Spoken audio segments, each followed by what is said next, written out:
संगमनेर तालुक्यातील पिंपरी लौकी अजमपूर परिसरात बिबट्याचा उच्छाद दिवसेंदिवस वाढत असून काल दुपारी तब्बल 7 बोकडांना ठार तर 3 बोकडांना गंभीर जखमी केल्याने गावकऱ्यांमध्ये भीतीचं वातावरण निर्माण झालंय। येथील गरीब शेतकरी भागवत भीमाजी लावरे यांनी घराशेजारी केलेल्या शेळी पालन गोठ्यात दुपारी सुमारे 3च्या सुमारास बिबट्याने जाळी फाडून प्रवेश केला। त्यावेळी गोठ्यात 9 ते 10 बकरे बांधले होते। दुपारी घरात कोणी नसल्याचा फायदा घेत बिबट्याने 7 बोकडांना ठार केले तर 3 बोकड जीवघेण्या अवस्थेत जखमी झालेत।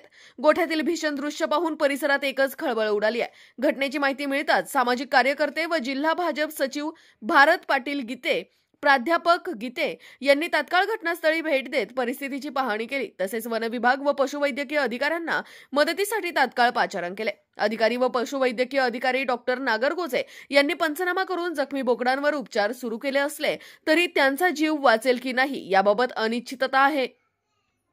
या मोठ्या नुकसानीमुळे लावरे कुटुंबावर दुःखाचा डोंगर कोसळला असून पत्नी व मुलांचे हंबरडे ऐकून माहोल हृदय पिळवटून टाकणारा होता। बिबट्याचा तातडीने बंदोबस्त करा असा ग्रामस्थांनी इशारा दिलाय। ग्रामस्थांचा संयम सुटत चालला असून वन विभागाने तातडीने बिबट्याचा बंदोबस्त करावा, अन्यथा आम्हाला रस्त्यावर उतरावे लागेल असा इशारा पंचायत प्रतिनिधी व ग्रामस्थांनी दिलाय।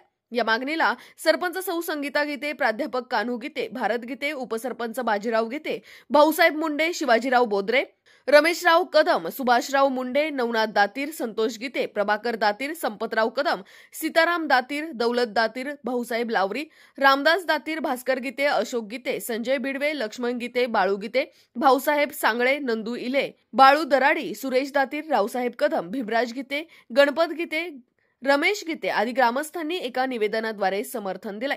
सध्या बिबट्याच्या दहशतीमुळे शेतकरी वर्ग हवालदिल झाला असून शासन व वन विभागाने यापुढील अनर्थ टाळण्यासाठी तातडीने प्रभावी उपाययोजना करणे अत्यावश्यक झालंय।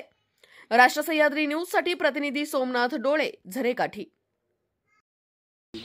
काल या ठिकाणी भागवत भीमा लावरे यांच्या वस्तीवरती बिबट्या वन्य प्राण्यांनी हल्ला करून जवळपास 8 शेळ्यांचे कोकरं याच्यावरती हल्ला करून जखमी केले।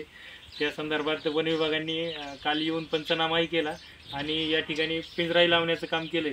आपण त्यांना होई तोपर्यंत मदत करण्याचा प्रयत्न करतोच आहोत, परंतु थोडी काळजी घ्या। आता हे बिबट वन्य प्राणी आता ऊसतोडी झाल्यामुळं बिबट या वन्य प्राण्यांची संख्या वाढलेली आहे, तरी पण वन विभागाचं त्यांना सहकार्य राहील। काल आमच्या